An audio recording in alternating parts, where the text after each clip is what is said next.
Everyone, welcome to my blog. অনেকদিন পর একটা বড় ব্লগ করছি, তো তার একটা বিশেষ কারণ আছে, সেটা হচ্ছে কি আজকে আমার বার্থডে। তো সকাল সকাল কেবলই উঠিনি, উঠে পড়ানো হয়ে গেছে, এই তো বাড়ি এলাম কেবল। তো আজকে 17ই নভেম্বর, আজকে আমার জন্মদিন। দেখো আমার ফোনে সেম আউটফিট। তো আজকে সারাদিন কী কী করবো, মানে কি করবো না কি করবো সব কিছুই আজকে ব্লগে শেয়ার করব। তো চলো তোমরা দেখতে থাকো। আর বার্থডে নিয়ে এক্সাইটমেন্ট কারণ না থাকুক যত বড় হয়ে যায়, বার্থডে নিয়ে আমার এক্সাইটমেন্ট থাকবে। মানে ছোটোখাটো কিছু বাড়িতে নিজের জন্য, নিজে খুশি করার জন্য আমার বাড়ির লোক কিছু কিছু অ্যারেঞ্জমেন্ট আজকে করতে হবে আমার হাতে বানানো। না আমি বানাবো মানে কিনে আনবো, আমি কি খাবো না। জন্মদিনে আমি কেক বলেছিলাম, সে কেক দিদি আগের বার নিয়ে গেছিল। হ্যাঁ আজকে আমার মানে 21 বছর হবে, তো সেই জন্য আজকে তো সারাদিন কি করবো, কি হবে না হবে সব কিছু আজকে শেয়ার করবো। দিদি তোর জন্য গিফট এনেছি, এনে তোর গিফট। আমার গিফট? হ্যাঁ আমি কিনেছি, আমার টাকা দিয়ে কিনেছি। হ্যাঁ সত্যি। কবে আসলো? কালকে। কি বলতো, তোকে দিলাম গিফট।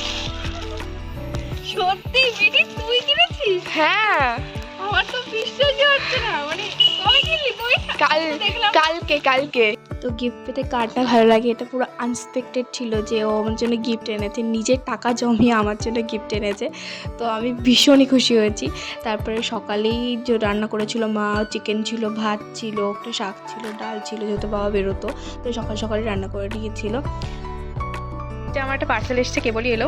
তো আমি বাড়িতে পড়ার জন্য এটা অর্ডার করেছিলাম, তো বাটটা দিনই এসে পৌঁছেছে, ভাগ্যিস। তো দেখি এবার কেমন এসেছে, ভাই খুলবে পার্সেলটা। খোল।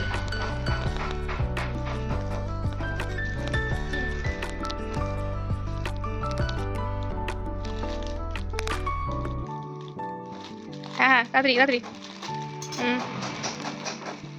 আমি খুলছি রে, খুলবো আমি। তো খুলে ফেলেছে আমার ভাই, দেখি কেমন এসেছে আমারটা।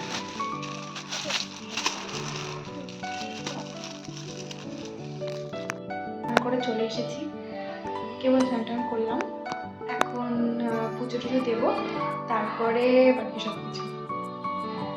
যে স্নান করতে আরও দেরি হয়ে গেল, এখন অনেকটাই বাজে। এখন স্নান করে যে কেবল ফ্রেশ হয়ে এলাম, আর এখন ধর পুজো। তো পুজো দিতে চলে এসেছি, তো স্নান করে যে পুজো দিয়ে নিচ্ছি। অন্যদিন তো আরও লেট হয়ে যায় স্নান করতে, তবু চেষ্টা করি তাড়াতাড়ি করার। তো আজকে তো খেয়ে চলে এসেছি, এখন করবো বার্থডে ডেকোরেশন। তো ডেকোরেশনের জন্য আমাকে সাহায্য করার জন্য অনেকে আছে, নিজের বার্থডে ডেকোরেশন নিজেই করছি। তো এখন ডেকোরেশন করবো সুন্দর করে, ঘরটা একটুখানি সাজাবো, কিছুটা মানে যেটুকু হয়, সেখানে কেক কাটবো। তো চলো দেখতে থাকো। হেল্প করার জন্য এই যে সাংবাঙ্গ আছে, এরা ভীষণ এক্সাইটেড আমার থেকেও বেশি। এরা আমাকে হেল্প করবে এখন ঘরটা সাজাতে, সুন্দর সুন্দর করে সাজানোর চেষ্টা করবো। যেখানে ভাবছি ডেকোরেশনটা করবো, আমার ভাইও আছে ডেকোরেশন করার জন্য। সবাই মিলে এখন ডেকোরেশন করবো, কিছুটা ডেকোরেশন এগিয়ে মানে করবো। বার্থডে ডেকোরেশন করে বেরিয়ে পড়েছিলাম হচ্ছে আমার স্যারের বাড়িতে, যে পুজো ছিল সেদিন। তো সেই পুজোর জন্য তো তুই কি ভাবছিস আমি এত কাজটা কাজ করি?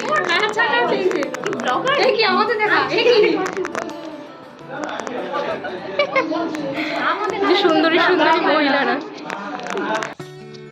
তো এই যে সবাই মিলে আমরা বসে গল্প করছিলাম, আড্ডা মারছিলাম, খেতে বসে পড়েছিলাম, কারণ বাড়িও যাওয়ার ছিল, বাড়িকে আবার বার্থডে সেলিব্রেশন ছিল ছোটোখাটো করে। তো কী কী মেনুতে ছিল দেখো, রাজা পল্লবী ছিল, আর তার সঙ্গে হচ্ছে ছিল ছোলার ডাল, খিচুড়ি, ফ্রাইড রাইস, তারপরে হচ্ছে আলুর দম, আর হচ্ছে চাটনি, পাঁপড়।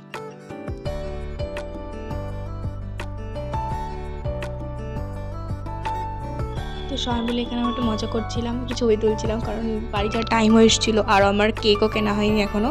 তো কেক টেক কিনে একবারে বাড়ি যাবো বলে ভেবেছিলাম। তো আমরা বেশিক্ষণ থাকিও নি, কিছুক্ষণ থেকে চলে এসেছিলাম। আর এই যে আমরা বাড়ি যাচ্ছিলাম, তো এরা বলছিল থাকো আর কিছুক্ষণ থাকো, কারণ সবাই মিলে অনেক আড্ডা মারছিল।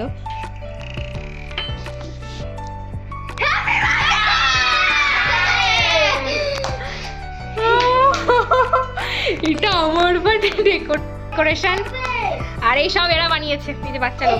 লাইটটা জ্বালাও মিঠি। এই যে এরা, এই যে তিনজন, পার্টি দেখাও এদিকে, এই যে তিনজন বানিয়েছে ডেকোরেশন করে। এই যে বার্থডের জন্য রেডি হওয়া শুরু করে দিয়েছি। তো কোন ড্রেস চেঞ্জ করে সেই বার্থডে ড্রেসটা পরে নিয়েছি। রেডি হয়ে গেছে, এখন কেক কাটিং হবে। সবাই এখন কেক কাটবো। আর এখানে সবাই আমাকে আশীর্বাদ করছে। প্রথমে দাদু আমাকে আশীর্বাদ করছে, তারপর বাবা আমাকে এই যে আশীর্বাদ করছে। আর এবারটা বার্থডেতে মানে খুব ছোটোখাটো করে করা হয়েছিল, তারপর ঠাম্মা করে নিচ্ছে আশীর্বাদ। এই পুচকা বাচকা নিয়ে আশেপাশে কয়েকজন নিয়ে বাড়ির লোক মিলে করা হয়েছিল। এই যে মা আমাকে আশীর্বাদ করে নিচ্ছে। কেকটাও খুব ভালো ছিল খেতে, কারণ সব কিছুই নিজেই পছন্দ করে আনা। আর এই ড্রেসটা পরে আমাকে কেমন লাগছে সবাই জানিও। এটা শেষ, এখন সব মেকআপও তুলে ফেলেছি। তো আজকের ব্লগটা এইটুকুই। কেমন লাগলো সবাই জানিও, আর ভালো লাগলে একটা লাইক করো, কমেন্ট করো আর সাবস্ক্রাইব করো। তো